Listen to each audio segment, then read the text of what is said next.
Hola, ¿cómo estás? Soy la psicóloga y nutrióloga Lili Pérez. El día de hoy voy a compartir contigo un tema que es de vital importancia y es índice glucémico. Conocer de qué se trata, conocer cuál es la función, conocer cómo mediarlo y combinar nuestros alimentos para impactar de manera más positiva en nuestro cuerpo va a ser de crucial importancia para dos cosas: pérdida de peso y para enfermedades como la diabetes. Bueno, pues vamos a iniciar. Fundamentalmente una dieta tiene que cuidar muchísimo el tema de índice glucémico porque condiciona el subir o bajar de peso, así como el apetito y como el desarrollo de enfermedades, no solamente como la diabetes, sino también enfermedades inflamatorias. Surgió a finales del siglo XX este término en Canadá, cuando vieron que se producía una elevación significativa en el azúcar de la sangre después de consumir algunos alimentos, y a eso le llamaban la glucemia en sangre, de ahí el índice glucémico de los alimentos. Y cuando de repente pensamos en índice glucémico, vamos a definir como la medida de elevación de glucemia en respuesta a los alimentos que estamos consumiendo. Al pensar en hidratos de carbono, lo primero que se nos viene a la mente es pues papas, azúcar, refresco, alimentos azucarados, todo eso de panadería se nos viene a la mente, pero de repente se nos olvida que las frutas, que las verduras y que las legumbres también contienen hidratos de carbono.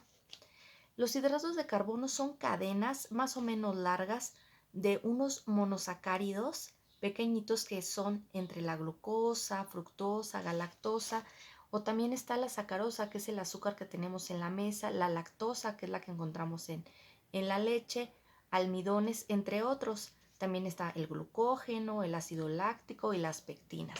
Esas son algunas formas también de azúcar que tenemos. Pero ¿qué ocurre cuando comemos un alimento que contiene hidratos de carbono? Bueno, inicia la digestión desde nuestra boca. Una vez que lo estamos masticando, la saliva contiene enzimas que van a ir digiriendo desde nuestra boca con unas enzimas que se llaman amilasa. Desde ahí va a empezar la digestión de esos hidratos de carbono. Después, ya un poquito más procesado, llega a nuestro estómago, donde sigue llenándose de amilasa y de jugos gástricos que van todavía separando un poco más todas estas cadenas para que se pueda absorber más fácil. Y ya cuando llegan a nuestro intestino, ahí, junto con otras enzimas, las hacen de tal manera tan pequeñitas que permean esa pared del intestino y llegan a la sangre. Ya en el intestino delgado es cuando se absorben estas moléculas en la sangre y ahí es donde empieza a elevarse la glucosa en sangre. Entonces ahí es donde, de acuerdo a esa cantidad de hidratos de carbono que consumimos, se van a dar los picos de glucemia en sangre, y es ahí donde si consumimos alimentos con mucha carga de azúcares y que la glucemia suba muchísimo, va a tener nuestro páncreas que empezar a trabajar. Y el páncreas, su función es generar insulina para que esos picos de azúcar y de glucosa bajen. Pero entonces, si llega muy fuerte una carga de glucosa a sangre, muy fuerte es la secreción del páncreas para generar insulina y muy fuerte es la bajada. Entonces, cuando no tenemos un consumo consciente de nuestros carbohidratos, si no tenemos idea qué es esto del índice glucémico que comemos a como se nos antoja, tenemos estos picos que son como una montaña rusa, unas crestas enormes y unos valles enormes donde estamos, pero haciendo trabajar al 100 a nuestro cuerpo. ¿Qué pasa cuando estamos con esas cargas de glucosa altísima? Tenemos muchísima energía, estamos muy ansiosos, pero entonces entra el páncreas, da esas bajadas de glucosa con la secreción de insulina, y entonces andamos todos desganados, sintiéndonos cansados, sintiéndonos mal y ya desesperados por consumir un alimento. Y entonces así estamos. Emocionalmente también tiene un impacto fuerte, porque cuando estamos en esos picos nos sentimos que podemos de todo, y cuando estamos en esas bajadas sentimos que de verdad poca energía, pocas ganas de hacer cosas, como cansados. Entonces esa secreción de insulina la tenemos que cuidar bastante para que no haya subidas y bajadas tan bruscas. Si comemos alimentos de índice glucémico medio o bajo, esos picos van a ser diferentes. En vez de ser picos, van a ser unas ondas que están dentro de un esquema normal y no nos van a generar que nuestro páncreas trabaje en exceso para controlar esos excesos. Entonces, lo que tendríamos que evitar serían alimentos de índice glucémico alto, porque ¿qué es lo que trae los alimentos de índice glucémico alto a nuestro cuerpo? En primer lugar, la ganancia de peso. Segundo lugar, alimentos con índice glucémico alto favorecen la diabetes. Es tanto que se está haciendo trabajar a nuestro páncreas que llega un momento en donde se cansa y deja de producir insulina. Y entonces esa resistencia a la insulina es la que empezamos a notar en la acantosis, que son unos oscurecimientos que se dan aquí en el cuello y en otras coyunturas de nuestro cuerpo. Aparte hay una inflamación crónica subclínica. ¿Qué quiere decir eso? Que no se nota esa inflamación, pero que es el generador de o la base de enfermedades cardiovasculares o degenerativas, como son las demencias, como es el Alzheimer, como incluso podría ser un cáncer. Entonces, fíjense lo que estamos haciendo en nuestro cuerpo cuando no lo tratamos de manera adecuada, cuando lo saturamos en su trabajo. Entonces, esos ciclos de exceso de energía y bajones vamos a evitarlos con un consumo consciente. Los invito a que revisen listas de índice glucémico sano. Me pueden escribir en mi canal de Facebook en privado y les paso esas listas de cuáles son los alimentos de índice glucémico alto, medio y bajo. Pero a grandes rasgos, ¿cuáles serían esos alimentos de índice glucémico alto?